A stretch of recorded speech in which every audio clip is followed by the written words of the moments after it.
Hello, everyone. Can you hear me? Yes, I hear myself. That's a good sign. Yeah, we are a little bit early, but I think we can start already. So, welcome. Nice to see you. I hope you already had good lunch and know you are full of energy for the rest of the day, for the second half, and for end of the exhibition. My name is Jill Garcia, and I'm Strategic Account Manager for Northbound Proxy. That's a German mail security gateway that follows an innovative approach of proceeding emails. And in my daily business, I'm telling people why the junk folder is more a curse than a blessing. And this is what I do today as well. If you cannot understand me, good, because it's hard for me to know if you understand everything, like not from the content, but also from the sound. Please give me a sign but it's good. Okay, perfect. Yeah, I'd like to start with a short question as an introduction. And who of you uses emails in their regular communication? Okay, that's good. Otherwise, maybe that would have been the wrong presentation, but I expected this result, to be honest. So email is part of our communication since more than 30 years already. And it was invented in 1971 by Ray Tomlinson, an informatician who, by the way, also invented the @ symbol. Fun fact about Ray Tomlinson is that he was born in Amsterdam. I didn't expect it, and I thought when I prepared my presentation, this would be a good opener because it's right around the corner, like, I don't know, 30, 40 minutes to Amsterdam. But to be honest, I did my research and there exists another Amsterdam in New York and he was born there. So maybe this is the fun fact for you. There does exist another Amsterdam almost 6,000 kilometers away from here.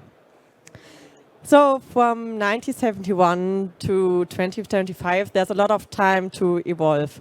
The communication itself evolved, for example, through inventions like the SMTP protocol.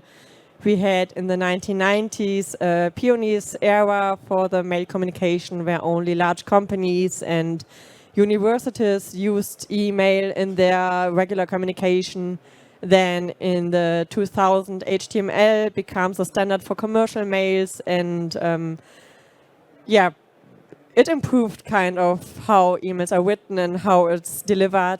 Only 10 years later, mobile usage for emails is normal. We implement sender authentication like SPF, DKIM, DMARC, etc. to make it even more safer and to be sure from where we get emails to have good communication partners and the sender authentication. And today, so even AI support in the communication is kind of normal. It's not 100% included yet, but we see the trend that it will not take so long time until it's completely integrated in email programs. Also, when we talk about writing mails, like auto refill, like Copilot already has the option that it knows how you communicate and it can write the mails for you without you need to do it. So, but where is light, there's also shadow, and not only the email communication evolved, also spam and malware developed, of course.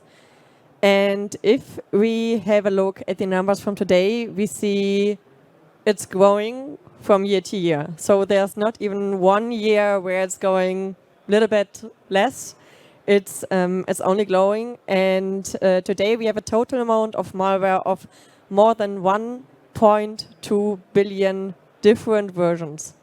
More than 1.2 different versions of malware. And what is even worse than only this number is that we get on a daily basis more than 300k new different versions of malware. And if we think about this number, when we think about a day, you can say that each 3 seconds you get 10 new versions of malware. It's like 1, 2, 3, 10 more. 1, 2, 3, 20. 1, 2, 3, 30. And so on.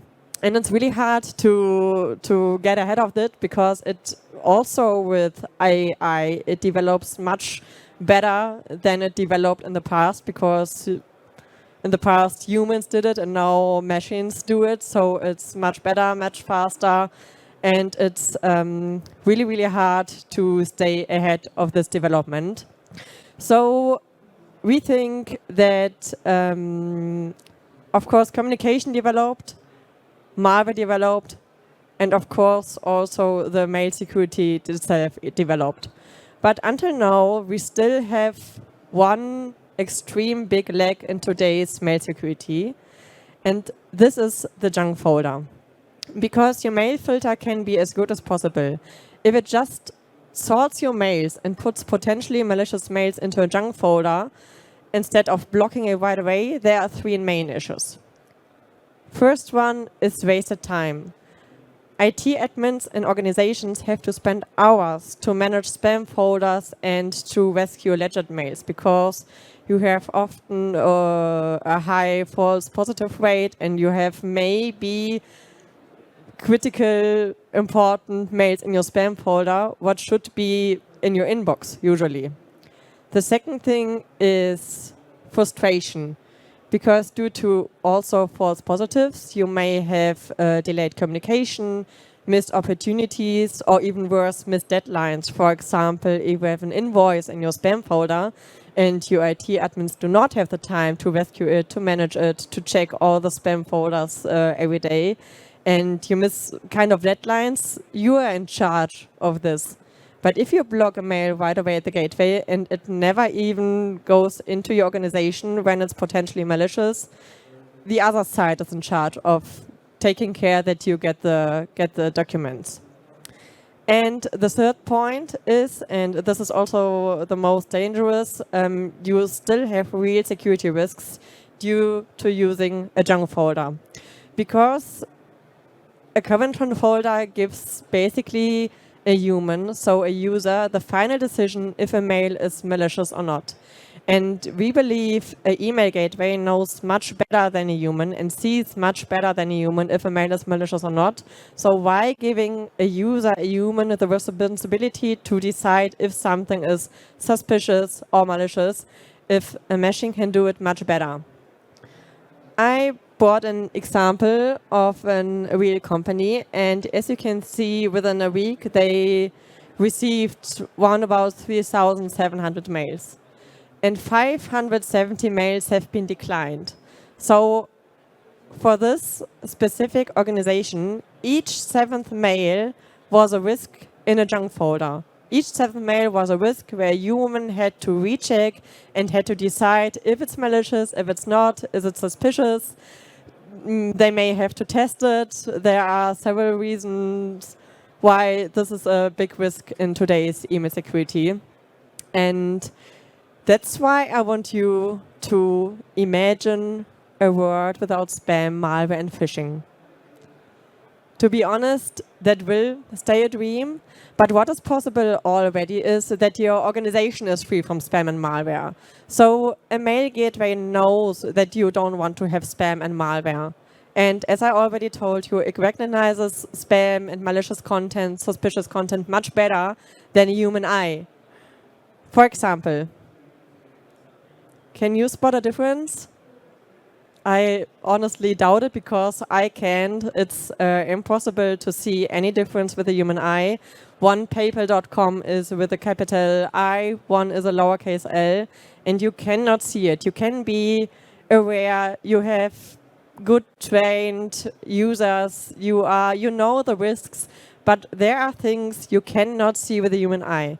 But a machine can see it, because it just sees numbers behind it, and each letter has a specific number. And of course, because of that, it knows much better and can block mails like that right away. And there's no single reason to put mails which are, from a technical side, officially malicious. There is no reason to put them into a junk folder, because that's just a risk in your inbox. So No Spam Proxy thinks email security differently because we know that you don't want spam, you don't want malware, you don't want any phishing attacks. So why should we just sort the mails you're receiving? And no Spam Proxy is not just a filter, it's more like an email firewall. So instead of letting things inside of your organization and sorting them, we block them right away and letting only things inside what we trust. And this approach is built around a concept called level of trust. Because no Spam Proxy does, instead of quarantining mails, it evaluates how trustworthy a sender is. We don't only look at the mail itself, like what is behind attachments, behind the links, etc. We also check how trustworthy the sender, where the mail comes from, is. And this evaluation is based on, for example, real communication history. We have technical checks like SPF, DKIM, DMARC, etc. And what is the most important is that it is a dynamic scoring. So trust grows with communication and it fades with inactivity. And if a sender is trusted, because we know the sender, we know the pattern of his mails, we know that he never tried to send us some spam, some malware, the mails are delivered as usual within seconds. But if not, if the sender is not trusted, they may be right from a server what has been activated 10 minutes ago in any country far away and you have never received a mail from them and they are sending some suspicious content. Why should we quarantine it instead of rejecting it? Because there are so many reasons that the technique tells us, don't accept this mail, everything is suspicious about it, so block it right away. You don't need it in your junk folder. You don't need anyone else to check it twice with a human eye. That will not make it better than the system. And this approach of rejecting mails is an approach that works. Of course, one of the biggest questions or most asked questions is how we proceed with false positives. Because people often come to us and say, yeah, but what if you block all the mails what have been in my quarantine folder right now? What if I don't get it? So they're like kind of panicking. And that's why we take part into independent tests. I brought you the results from the VB Spam. It's a virus bulletin, maybe you heard about it. It's an independent testing platform which tests, evaluates and compares several mail security solutions since already more than 20 years. And I brought you the results of the last 4 quarters. And as you can see, we have an average catch rate of 99.98%. So that's the first indicator. We will never promise 100%. If someone promises you 100%, that's not serious. So we would never, but I think you can see in few quarters we even had 99.99 and I think with an average of 99.99% we are on a good way. But what is as important as the catch rate is our false positive rate. Because, of course, if we say we don't have a quarantine and we block all the mails what should have been in the organization, this wouldn't be an approach that works. So that is also tested in the VB Plus Spam Award. And as you can see, we have a rate of 0.00%. Also there is a number somewhere, and also there we can never say that we would never ever block a mail wrong. But also here in the last 4 quarters, even the real numbers, you can see we didn't have even one false positive. And that's thanks to level of trust working. Because we are not having the usual indicators of checking mails, we take more and check also the sender where it comes from. And for example, the traditional mail security solutions are giving negative points for spam and malware. And we are working with also positive points for trustworthy senders. And that's how it works, that we have such a low false positive rate. And we can be so confident to say, we don't quarantine mails, we block them directly. To make email communication even more safer, to keep the false positive rate as low as possible, we have some other functionalities to make the communication as safe as possible. Because usually the content of a mail is not malicious. So if you just get an email with something written in, it's annoying, it's kind of spam, but as long as there are no attachments or links inside, usually it's not malicious, because the malicious things are hidden behind attachments and links. So how does proceed no spam proxy with attachments? If we get any attachment, for example, Word document at our gateway, make kind of an X-ray of the document and send you only the content of the document. So we convert the original document into a harmless PDF, so we can send you directly the content of the attachment, and your internal processes can continue without any delay. You don't have to wait until we have the time to check it properly, because checks take some time sometimes. Because maybe there are some developments in malware. As you know, we have hundreds of new malware versions right now in the next since the last few minutes. So what we do is to take just kind of a copy and send it to the recipient to make sure that he or she cannot click on something by accident. And CV is a good example. For example, you get a CV, it's often sent as a Word document, and it is common use to hide something inside because it's just easy.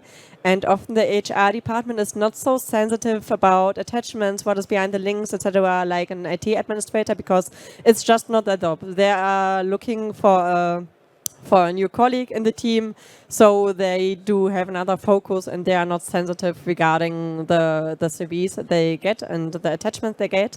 So if the CV arrives, the document arrives at the gateway, we put it aside and we convert it into this PDF.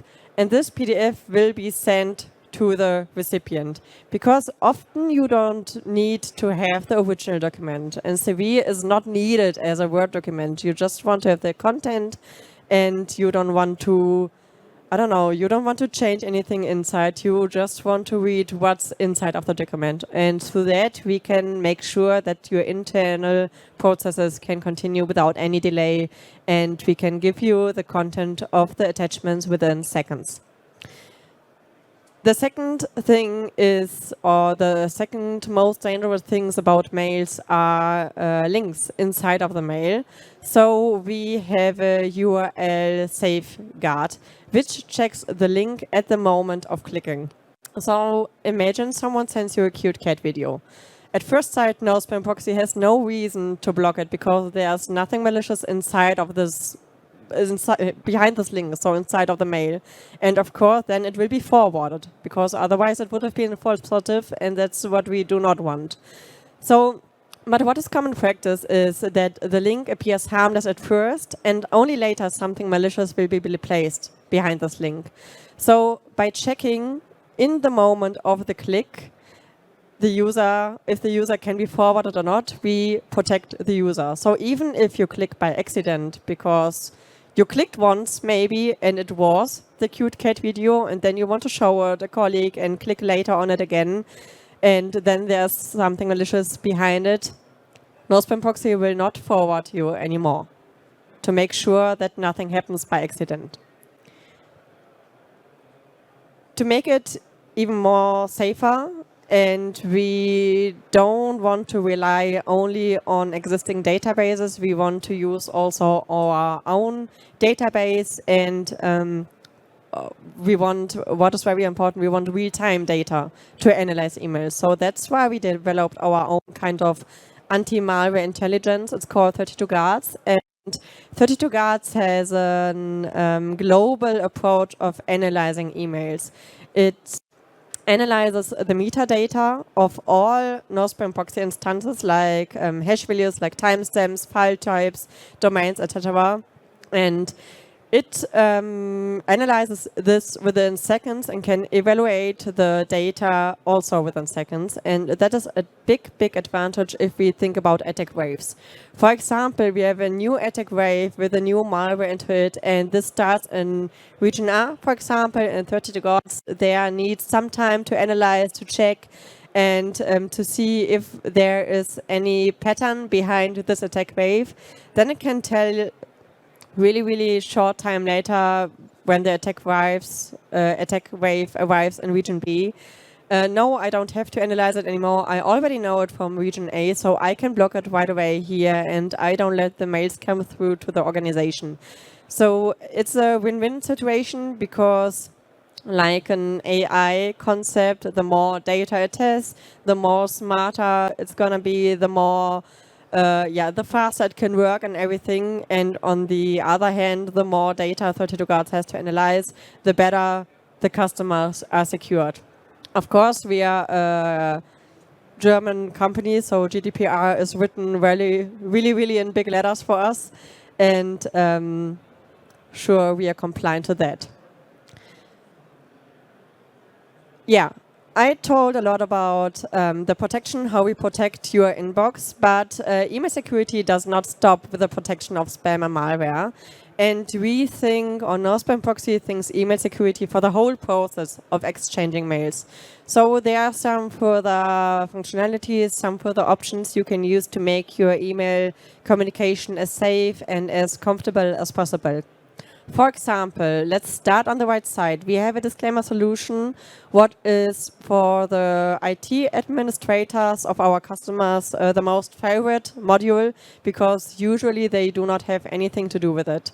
For example, in our company, it's completely done by the marketing department because they know the best how's the corporate identity, what is the corporate design, what kind of events do we have, and then you can configure your disclaimers with an AD integration by departments or temporary. For example, during the Christmas time, I want all the employees to send Christmas wishes with a disclaimer.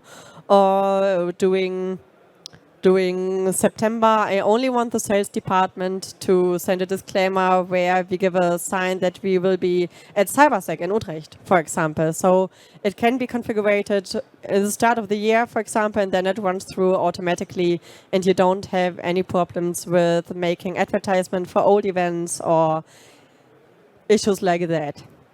Then what is also a big part of the email communication is exchanging files. So often you need to have another third-party tool because you have big data you want to exchange with the communication partners, and then you need OneDrive or WeTransfer or I don't know, whatever there exists.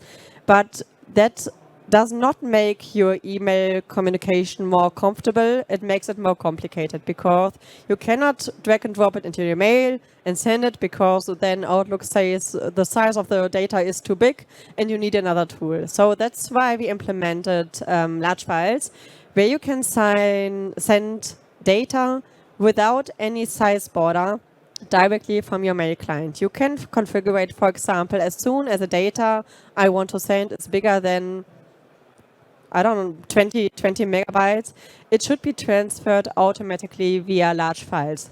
And what is the most cool thing about this tool, in my opinion, is that you can give this opportunity also to your communication partner who do not have No Spam Proxy in place.